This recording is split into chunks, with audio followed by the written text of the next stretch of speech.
Cek, satu dua. Oke, semoga saya terdengar ya. Kenalkan, nama saya Muhammad Aditya Saputra. Saya kebetulan di sini sendiri ya. Jadi saya sendiri sini tanpa anggota sedikit pun. Oke, di sini saya ini sedang membuat sebuah proyek ya, sebuah mitra yang membuka usaha sebuah laundry gitu. Nah, di sini saya ingin merancang sebuah desain atau interface untuk aplikasi dari mitra tersebut gitu.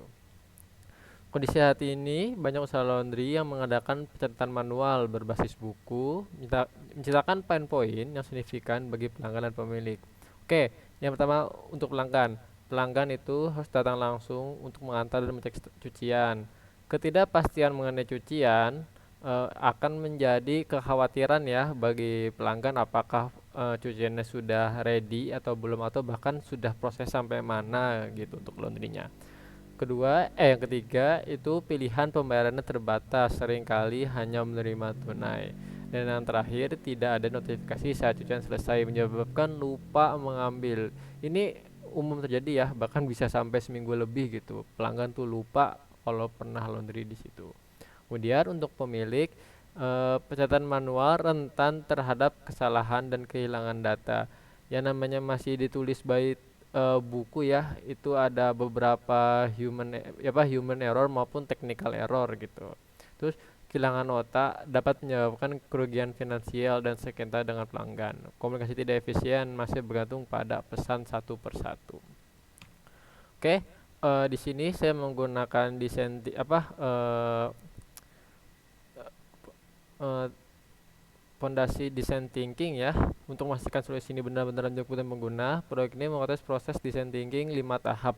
Pendekatan yang berpusat pada manusia ini menempatkan pengguna di inti inovasi, bergerak dari pemahaman yang mendalam menuju solusi nyata yang teruji.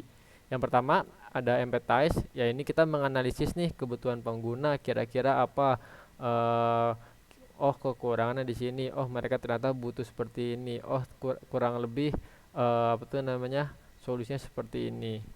Kemudian untuk defend, ya ini tadi ya, merumuskan masalah nih, oh masalahnya tuh eh, katanya pelanggan tuh khawatir karena tidak tahu nih status cucian mereka sudah sampai mana gitu. Nah ini ide ya, kita brainstorming nih untuk mencari solusi apa untuk menyelesaikan perumusan masalah yang sudah kita tentukan tadi. Setelah kita menemukan solusinya, kita buat nih masuk ke tahap prototype. Kita bangun eh, solusi dari ide yang udah kita buat. Terus yang terakhir kita tes nih.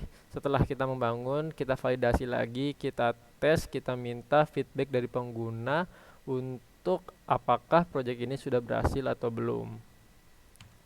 Nah, memahami pengguna dan mengetahui masalah inti.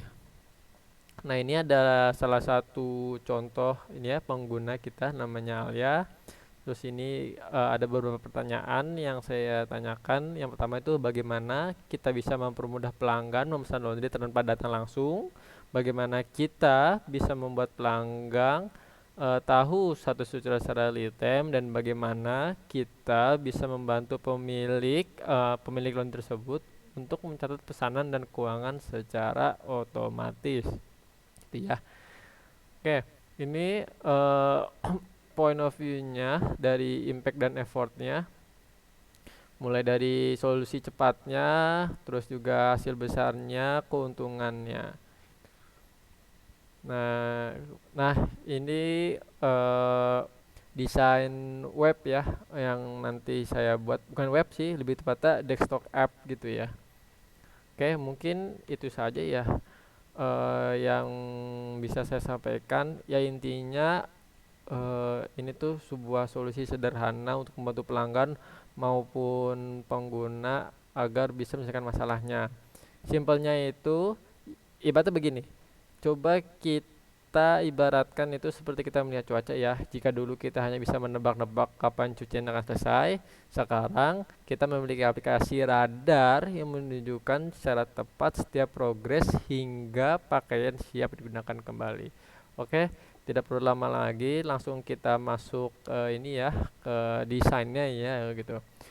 Di sini kita bikin dua tampilan flow yang berbeda. Yang pertama ada flow pelanggan dan juga ada flow pemilik gitu atau owner. Di sini saya contohkan dulu untuk flow pelanggan ya. Nah, ini kita bisa registrasi di sini mau pakai akun misalnya pihak ketiga baik Google maupun Facebook. Di sini bisa kita udah login ya. Nah, di sini ada tampilan nih dari saldo kita, poin yang sudah kita kumpulkan, terus juga ada mungkin ada voucher juga. Nah, ini ada layanan yang bisa ambil ya oleh pelanggan ya, mulai dari cuci komplit, berarti udah dicuci, udah disetrika gitu. Pokoknya tinggal terima jadi. Atau ada juga setrika saja atau juga ada dry cleaning. Dan juga bisa menerima pencucian karpet dan bed cover. Di sini juga bisa saya lihat ya. Di sini ada notifikasi nih, kira-kira pesanan kita sudah sampai mana gitu. Apakah sudah selesai atau sedang dicuci.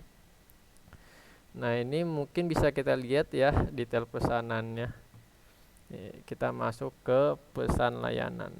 Nah, ini ketika kita mau mulai memesan pesanannya, nah ini bisa kita pilih mau kita pilih pilihan yang mana. Misalnya kita pakai yang cuci komplit, ini perkiraan beratnya ini timbang sendiri, tapi nanti tetap akan ditimbang juga pada saat eh, penyerahan ini ya laundrynya gitu. Dan ini tanggal penjemputannya perkiraan kapan. Nah, ini mungkin ada catatan khusus yang ingin diselipkan, misalnya eh, ada bagian yang tidak boleh dicuci atau ada bagian yang perlu dihati-hati saat mencuci. Nah, ini misalnya kita buatkan pesanan. Nah, ini ada list pesanannya ya yang telah dibuat ya. Nah, ini juga kita cantumkan juga nih bagian alamat pengirim. Misalkan kita ingin pesanan tersebut diantar gitu ke rumah kita. Nah, ini untuk metode pembayarannya ya. Jadi tidak hanya COD atau tunai saja, kita bisa juga menggunakan QRIS maupun transfer bank.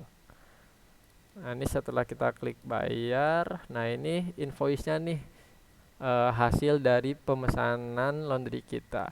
Ini bisa juga kita cetak invoice ya. Oke, mungkin itu saja alur sederhana dari proses pelanggan ya. Sekarang kita masuk ke proses dari si pemilik gitu. Maaf jika suara saya ternafas-nafas.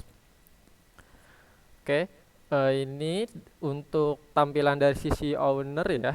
Ya, dia akunnya khusus untuk dia doang gitu, tidak bisa untuk siapapun. Nah, ini daftar beranda tampilannya ya. Jadi ini dia bisa melihat nih kira-kira pesanan apa saja yang harus dia selesaikan gitu. Lengkap beserta nama-nama dari user tersebut. Atau di sini juga bisa nih, ada kan beberapa pelanggan yang senangnya tuh datang langsung. Jadi mereka mungkin kurang paham dengan teknologi ya, perkembangan teknologi. Jadi mereka lebih trust ketika mereka datang langsung gitu. Jadi mau nggak mau kita harus buat pesanan manual di sini gitu. Nah, ini untuk melihat detail pesanannya nih ya. Nah, ini di sini bisa kita lihat nih diterimanya kapan, dicucinya kapan. Nah, di sini bisa kita juga nih, ini sebenarnya drop down untuk mengupdate status pelanggan yang nanti akan dinotifikasi ke interaksi pelanggan. Nah, ini dari segi pesanan ini sebenarnya udah selesai. Nah, kan tadi di situ ada masalah keuangan ya. Jadi di aplikasi ini berharap juga dapat membantu owner atau pemilik dalam mengelola keuangan maupun pencatatan keuangan. Oke, itu saja alur atau desain atau interaksi dari aplikasi Al-Fatih Laundry ini. Saya harap bisa membantu dan menyelesaikan masalah-masalah yang telah kita temui tadi.